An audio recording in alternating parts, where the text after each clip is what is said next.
si e festonët ju Krishtlindjen, duke qenë se një besimtare e krishterë asë kohë?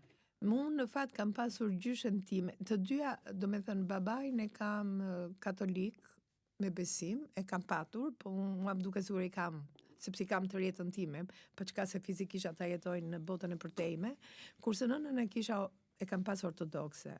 Të dyja, kur kam qenë e vogël, 1 vjeç e gjysmë, më merr stërgjyshja ime në Vlorë dhe atje më pagëzon. Pa e ditur prindrit, në mënyrë të fshet, ishte pa u prishur kishat, se unë kam lindur në 64, në 66 më prishën kishat dhe xhamit asaj kohe. Dhe në një farë mënyrë jam e bekuar ai kohës së fundit të besimit atëhere. Natyrisht, kur kam qenë fëmijë dhe jam rritur, nuk është se kam besuar, për arsye se edukimi ishte i tillë. Por gjithmonë shikoja gjyshen nga babai që kur shkonim neve në Shkodër, gjyshja ime mërmëriste natën. Dhe një herë e pyes, "Moj nani", them, "ç'a po thu?"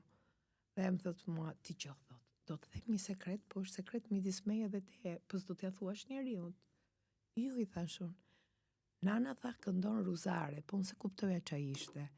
Dhe këndoj ruzare për të mirën e të gjithë fëmijëve, nipërtve dhe mbeseve dhe i thriste me emra, 1, 2, 3, 4.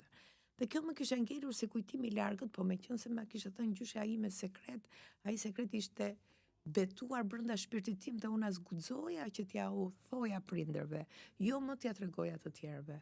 Më vonë, kur ndryshoi sistemi, pra mbas viteve 90, i gjithë brezi im duhet bënte katarsis me vete.